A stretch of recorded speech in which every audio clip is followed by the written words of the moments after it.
time to eat. Uh-oh. What have we here? Piglets.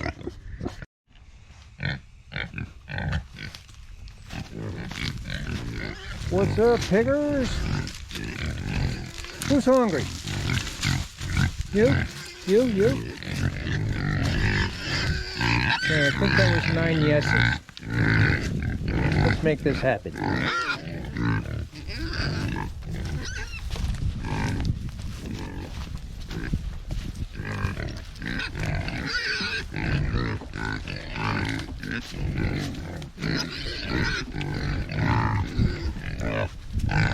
Pigs are dangerous. Pigs can damage a lot of stuff, but they didn't do that. That's evidence of logging in the past. Pigs have really cleaned it up and made it visible. They've decimated, oh, I don't know, 5 or 6 bales of hay over the winter so far. Where they are is our lease farm, where we do the majority of the production of pork these days, because our place is small. And this one paddock here, which they've enjoyed, clearing out all the brambles and such, used to look a lot like that area over there. You could barely walk through it, but they could. And by throwing the feed at the bottom of the thorny tangs, the pigs were very happy, helped clean it up.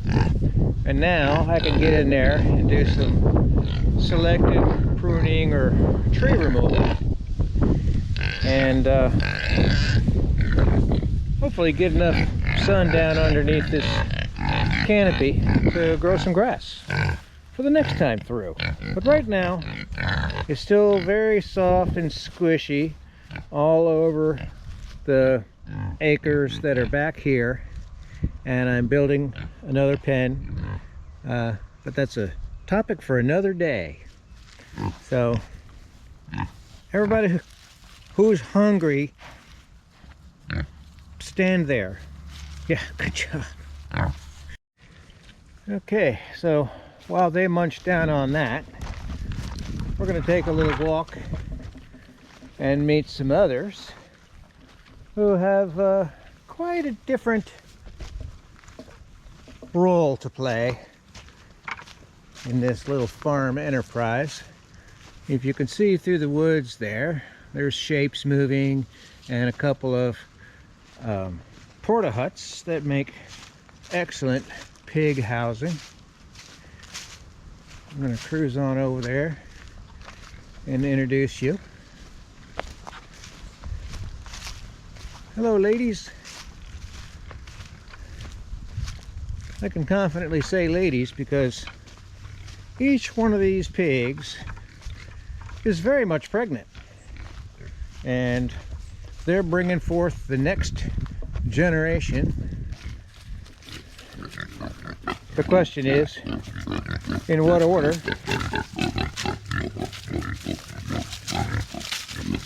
I think your first spot there with the white spot on her head is number 2, and I think this one's going to be number 3. Well, all 3 of them are telling me it's time to eat. Uh-oh. What have we here? Piglets.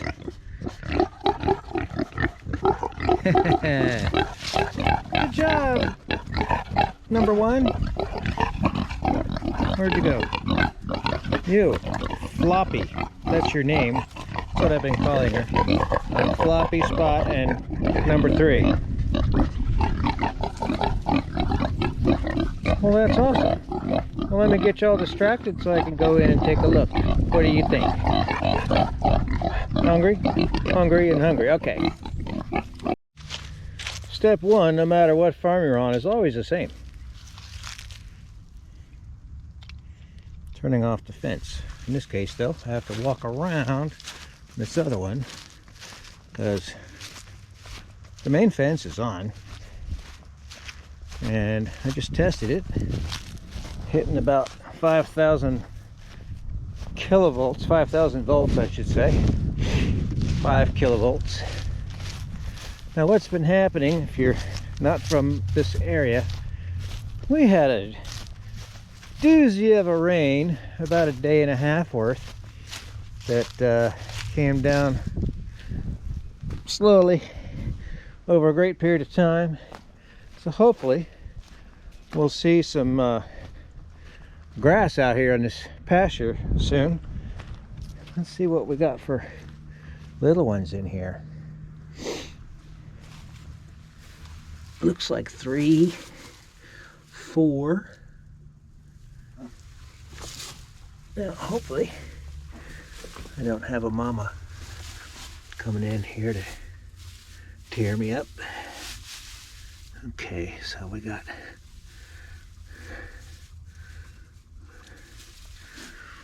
one little one that didn't make it, 4 that look quite healthy. You guys look amazing. Look at you.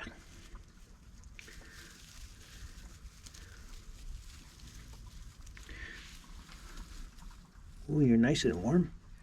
Yeah.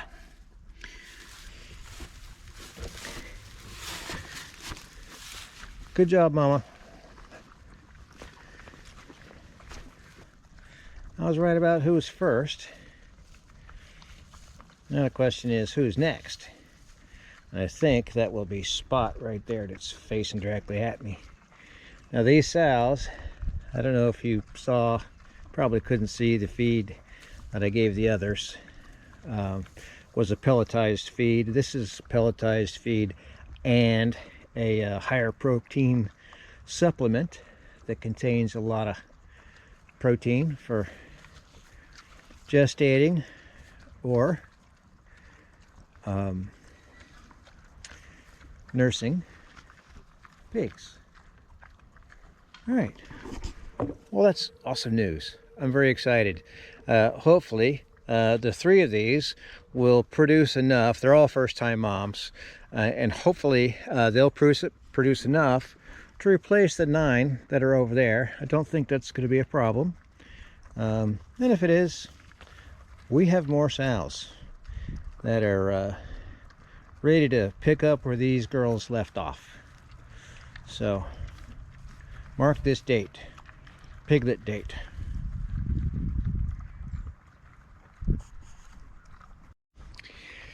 Since I'll be feeding more of this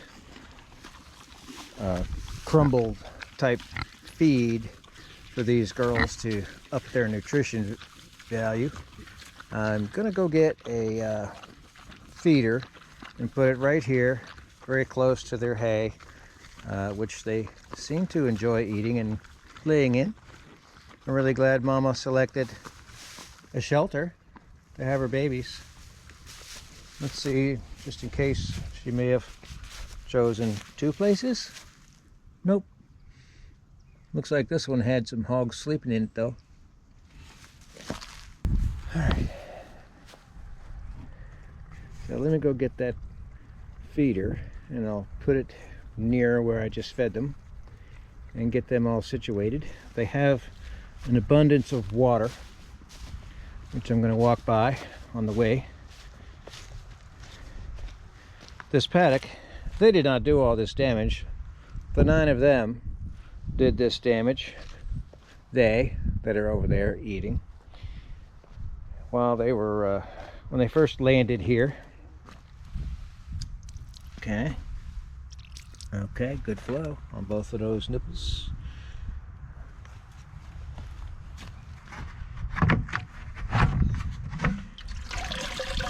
Nice and full.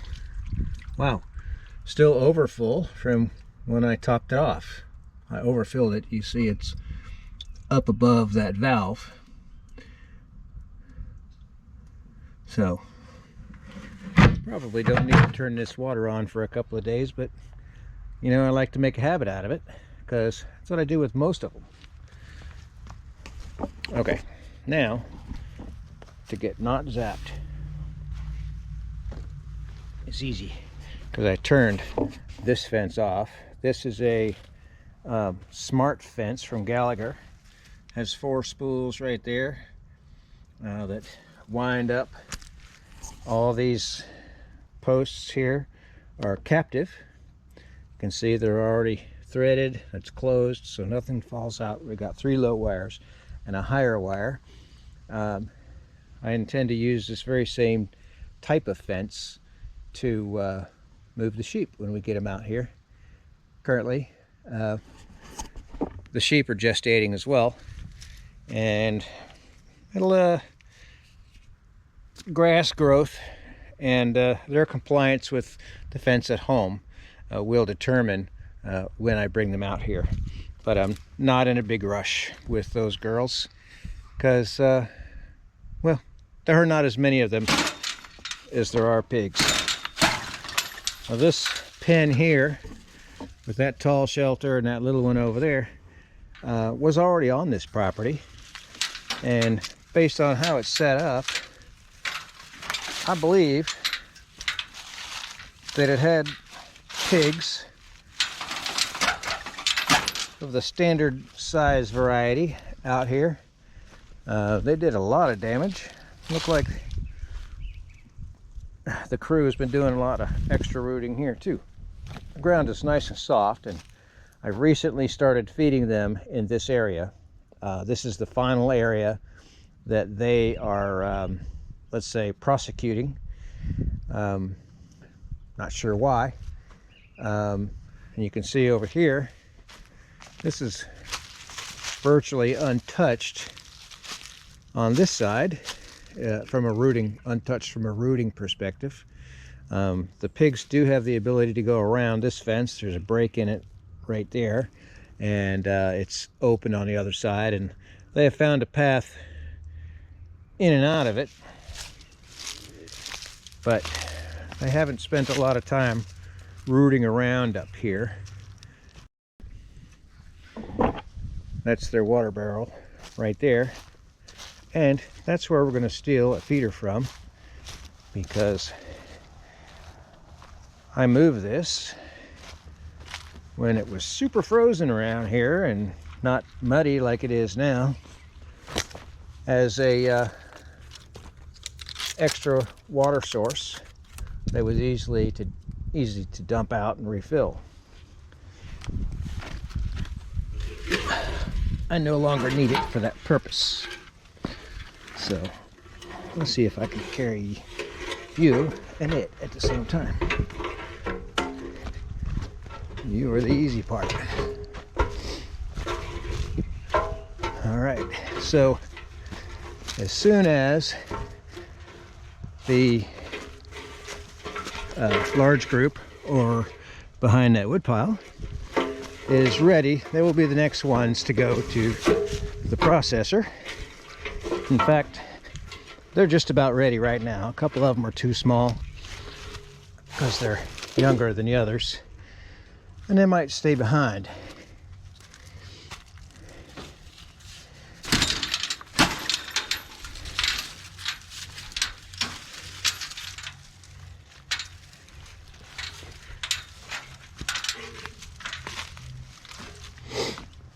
All right, stay right there.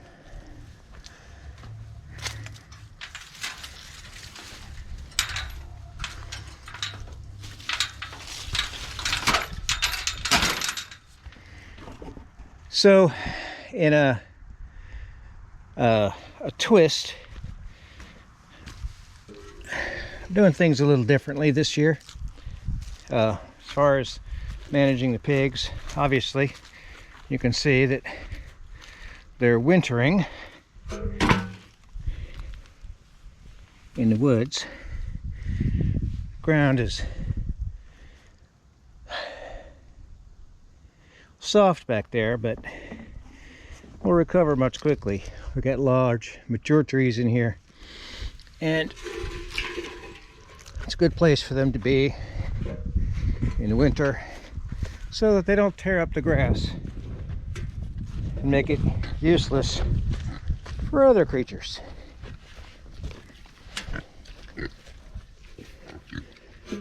Okay.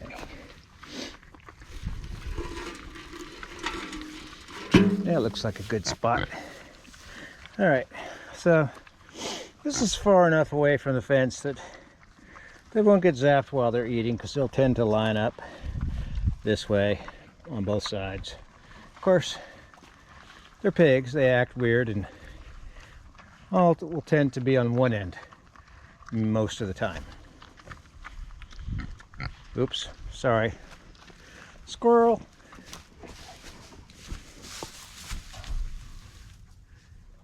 I don't know if you can see that, but we have 1, 2, 3, 4 of them lined up just like little sausages in a pack. And they just do that innately. Pigs do understand and have an affinity for heat, which is, well, let's say there's, even though they're very durable and they can withstand very cold temperatures, they are very sensitive to heat, and that's why they love mud so much. It's not just a spa treatment. It's also a way to connect to the cool ground in summertime. And ironically, they were laying here the other day. They got a little wallow there and a little wallow there where, to sound redundant, they wallowed it out right after the rain, because we've had very nice mild weather since then. And if you're a little black pig, you're a pretty good solar collector and good moms. Notice that none of them came over to kill me when I went in to check on the babies, which I'm very excited about. As always, thank you so much for spending your time with me today. I hope it was worth the time. If it was, hit the like button, subscribe if you're not subscribed, and leave us a comment, because you know what? Number 3, she doesn't have a name yet. And number 3 is not a very good name, although it does work. Thanks again, and have a great day.